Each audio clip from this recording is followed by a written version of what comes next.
ప్రపంచ స్థాయి Musi river development ఫ్రంట్ను మనం అభివృద్ధి చేసుకుందాం, ప్రపంచంతో మనం పోటీ పడదాం. ఆ అభివృద్ధి కార్యక్రమంలో పేదలకు ఎవరికైతే ఇబ్బంది కలుగుతుందో ఆ పేదలకు ఏ విధంగా న్యాయం చేద్దామో మీరు చెప్పండి. వాళ్ళకు పెద్ద కాలనీ కట్టిద్దామా?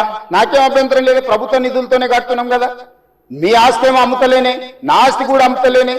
ప్రజలు కట్టిన పన్నుల నుంచి ఆ పేదలకు మంచి మంచి ఇల్లు కట్టిద్దాం, మంచి స్కూళ్ళు కట్టిద్దాం, మంచి హాస్పిటల్ కట్టిద్దాం, ఉద్యోగ ఉపాధి అవకాశాలు కల్పిద్దాం, స్కిల్ వాళ్ళకి ట్రైనింగ్ ఇద్దాం.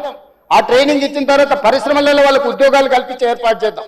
ఒకవేళ ఆ ప్రాంతం నుంచి తరలిపోవడానికి వాళ్ళకి ఇబ్బంది ఉంటే మలక్పేట ఎమ్మెల్యే గారు చెప్పారు, भैया यहाँ से उतना दूर जाना है तो हमारे लोग नहीं जाएंगे, अगल बगल में कुछ जगह देके उन लोगों को घर बना के दो. मलकपेट एमएलए कुछ सुझाव दिए, हम लोग वहीं पर जगह ढूंढ रहे, 4 एकड़ 5 एकड़ लेके 10-12 मंजिल बनाए तो वहां को वहीं रहेंगे, वहीं एक अच्छा छोटा स्कूल बनाएंगे, वहीं हॉस्पिटल बना देंगे, दवाखाना बना देंगे. जो गरीब लोगों को कम कर सकता है सब कुछ कर देंगे. हम कोई किसी जेब से निकाल के उसमें नहीं डाल रहा है.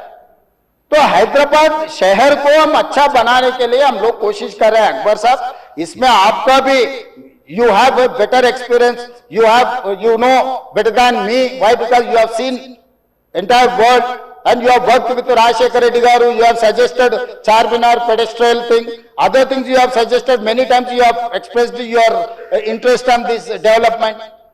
So government is having open mind. We don't have any objection, we don't have any other agenda, hidden agenda. We don't have any hidden agenda. We wanted to develop, we wanted to improve our infrastructure. So I would request all my members, please suggest our government. Government is there to accept your suggestions. మేము మంచి పని చేయడానికి నిర్ణయించుకున్నాము, మీ సూచనలు సలహాలు ఇవ్వండి.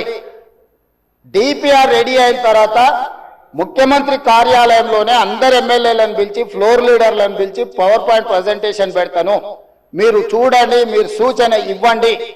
మన నగరాన్ని మనమే అభివృద్ధి చేసుకోవాలి. గాంధీ సరోవర్లో ప్రపంచంలో ఎత్తైన మహాత్మా గాంధీ విగ్రహాన్ని పెట్టుకొని మహాత్మా గాంధీ గారు ఇచ్చిన స్ఫూర్తి, శాంతి ద్వారానే యుద్ధాన్ని గెలవచ్చు, శాంతి ద్వారానే యుద్ధాన్ని గెలవచ్చు, స్వతంత్రం తెచ్చుకోవచ్చు అని ప్రపంచానికి నేర్పిన గొప్ప పోరాట యోధుడు మహాత్మా గాంధీ గారు.